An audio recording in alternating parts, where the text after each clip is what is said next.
ఆదిలాబాద్ జిల్లా కేంద్రంలోని రామ్లీలా మైదానంలో నిర్వహించిన శ్రీ సత్ సేవాలాల్ మహారాజ్ అధికారిక జయంతి కార్యక్రమంలో ఎమ్మెల్యే పాయల్ శంకర్ పాల్గొని ప్రత్యేక పూజలు చేశారు. అంతకుముందు బంజారాల సాంప్రదాయం ప్రకారం భోగ్ భండార్ పూజలు నిర్వహించారు. ఈ సందర్భంగా ఎమ్మెల్యేను బంజారా కులస్తులు ఘనంగా సన్మానించారు. ఎమ్మెల్యే పాయల్ శంకర్ గారు మాట్లాడుతూ బంజారా కులస్తులకు సేవాలాల్ జయంతి శుభాకాంక్షలు తెలిపారు. సేవాలాల్ సూచించిన మార్గంలో ప్రతి ఒక్కరూ నడవాలని ఎమ్మెల్యే పేర్కొన్నారు. ఈ సమాజంలో మనమందరం కలిసిమెలిసి ఉంటూ ఆధ్యాత్మిక స్రవంతి మార్గాన్ని ఎంచుకోవాలని అన్నారు. ZP chairman Janardhan Rathod, RDO Sravanthi, ఉత్సవ కమిటీ కన్వీనర్ సురేష్ తదితరులు పాల్గొన్నారు. జయంతి సందర్భంగా ఆదిలాబాద్ జిల్లా బంజారా సోదరులు అందరికీ కూడా సేవాలాల్ జయంతి శుభాకాంక్షలు.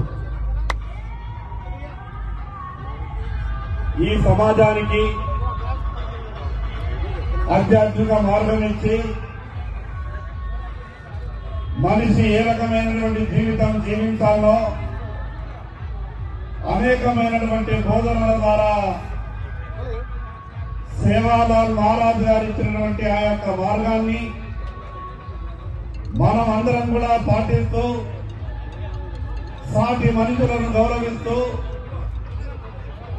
ఈ సమాజంలో అందరం కూడా కలిసిమెలిసి ఉంటూ ఒకరికి ఒకరు సహాయం చేసుకుంటూ ఆధ్యాత్మిక మార్గంలో మనమంతా కూడా ప్రయాణం చేసి మన జీవితాలలో సుఖాన్ని సంతోషాన్ని పొందాలని తెలియజేస్తూ ఈ యొక్క కార్యక్రమం పూర్తయ్యే వరకు మాకు ఇక్కడ ఉండాలని ఉన్నా ఈరోజు అత్యవసరంగా వైశాలో ఒక కార్యక్రమం ఉన్న కారణంగా అక్కడ అస్సాంకు చెందినటువంటి ముఖ్యమంత్రి గారు ఆ యొక్క కార్యక్రమంలో పాల్గొంటున్నారు కాబట్టి నేను అత్యవసర పరిస్థితుల్లో అక్కడికి వెళ్లాల్సి వస్తుంది. అందుకు మీ అందరి దగ్గర నుంచి అనుమతి కోరుతూ మరొక్కసారి సేవాలాల్ మహారాజ్ గారి యొక్క జయంతి శుభాకాంక్షలు తెలియజేస్తూ సెలవు తీసుకుంటున్నా.